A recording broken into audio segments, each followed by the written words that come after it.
covered up or safe and not leaking.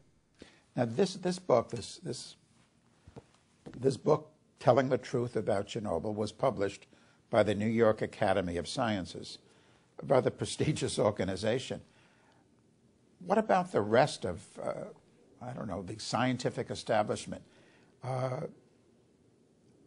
What's been their, how can I put it, stance, their position in getting this information out on Chernobyl? Well, some groups have been very interested in getting out the information, and people allied with the nuclear industry would just assume that nobody knew anything about what's in that book.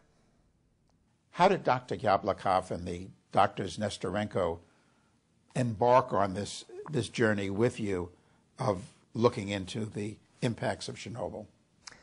Well, they have been aware of the WHO-IAEA agreement, and actually there have been people 24/7 outside of the WHO headquarters in Geneva trying to get this stopped, this agreement stopped. These people have been demonstrating? Demonstrating, yes. Picketing because of this agreement. What the book describes as a collusive agreement between the IAEA and WHO. That's correct. Alexei Yablokov was a consultant to both Gorbachev and Yeltsin on the Chernobyl issues. And as you know, the data were covered up for about 3 years right after Chernobyl happened because the governments did not want anything to be known by people, and they collected almost nothing in the way of data. Alexei became interested in that and started collecting information. I think there's something like 150,000 publications that have come out, and they utilized well over 5,000 in writing this book. Many of the sources in here have never been translated in English. Mostly were in the languages of Ukraine, Russia, and Belarus. So this is entirely new information that has not been available to the Western world. You talk about the impacts on people, on animals, on plant life. Are the mechanisms different?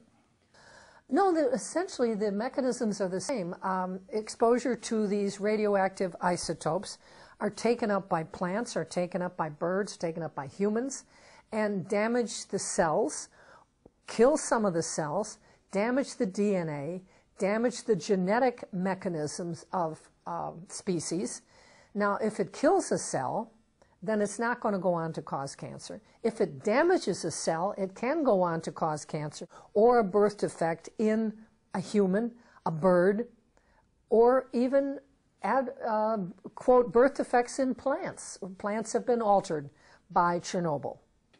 Now, you just mentioned how the consequences were a lot to the northwest because the winds were blowing towards, of all places, Scandinavia, the Lapps. I mean, people who had nothing to do whatsoever with Chernobyl or nuclear power, they got hit. There was rain and there was fallout and so forth. Speak about those consequences. A recent study has come out shown that that children born in Scandinavia at the time when the Chernobyl fallout occurred are less likely to graduate from high school. They have intellectual impairment. Probably the most serious consequence of Chernobyl that I'm aware of is that only 20% of children in Belarus are considered healthy. That means that 80% of the children in Belarus are not well compared to the data that they have of children before the Chernobyl accident. And they're medically not well, and they are intellectually below par. How would that, what would be the relationship there between radioactivity and a deterioration of intellectual capability? Well, while a mother is pregnant, she is eating food, and what happened was that most of the people either did not know or they did not have access to food that was not contaminated. These isotopes are taken into the body while a woman is pregnant. They are transported through her body to the unborn and damage the heart, the lungs, the thyroids, the brains, all of the tissues, the immunological system of these unborn. These children are born unwell, low birth weight. There was a very high fetal death rate as a result of these exposures. This is probably the greatest tragedy that could occur to a culture. After the accident from the Ukraine, which had been the breadbasket of the former Soviet Union, and it's where Chernobyl was and is. I mean, in fact, there's 3 units of the Chernobyl nuclear facility still in operation. In any case, that food moved around. Well, this is an extremely serious problem. How do you get enough food for people if the land is contaminated for 3 centuries? And not only are you worried about grains like wheat and rye, but you have to also worry about mushrooms. Doesn't sound very important, but mushrooms are a very big part of the food supply in that area. And these are extremely contaminated. The book concludes, based on now available medical data, 985,000 people dead. Mm-hmm. The data, however, just covers 1986 to 2004. Is that, as we open the program mentioning 1 million casualties, would that be essentially the number that became victims of Chernobyl? I believe that's correct, yes, that we will see that many. We know, for instance, that of the people called the liquidators, these were the young men and women who were recruited largely from military, from countries all around the area to go in and try and put out the fires and contain the Chernobyl mess. 15% of them have died. And now these were young men and women, not, you know, we're talking 18 to maybe 30.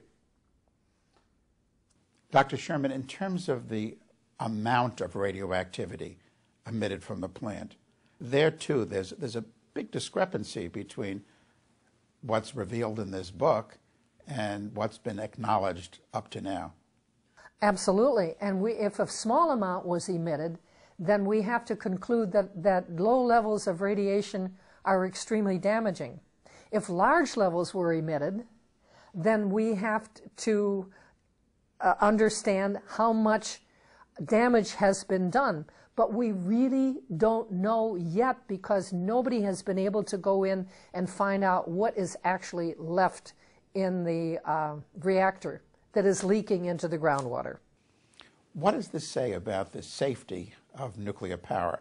I mean, the nuclear industry, the nuclear establishment, because of a lot of the nuclear industry involves government entities,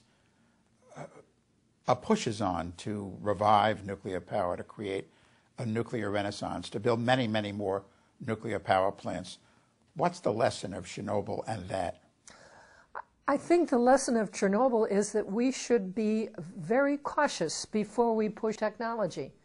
I mean, we were told that there was no problem with the British petroleum drilling in the Gulf of Mexico.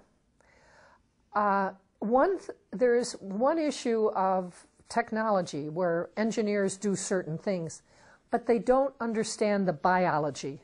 They don't understand what is happening to life around these installations. And I think that Chernobyl is the biggest lesson of what has happened to all species that were contaminated.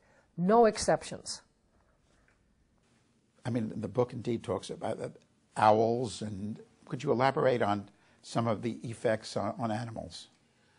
One of the scientists whose photograph is on the cover of the book is Tim Mousseau from the University of South Carolina. He's led about over 25 groups of scientists to the Chernobyl area, and they have studied insects and birds and animals and owls and all kinds of different animals as to what's going on. He said one of the trips he made that he suddenly realized there were no bees and there was no fruit falling on the ground. And he realized there was no fruit falling on the ground because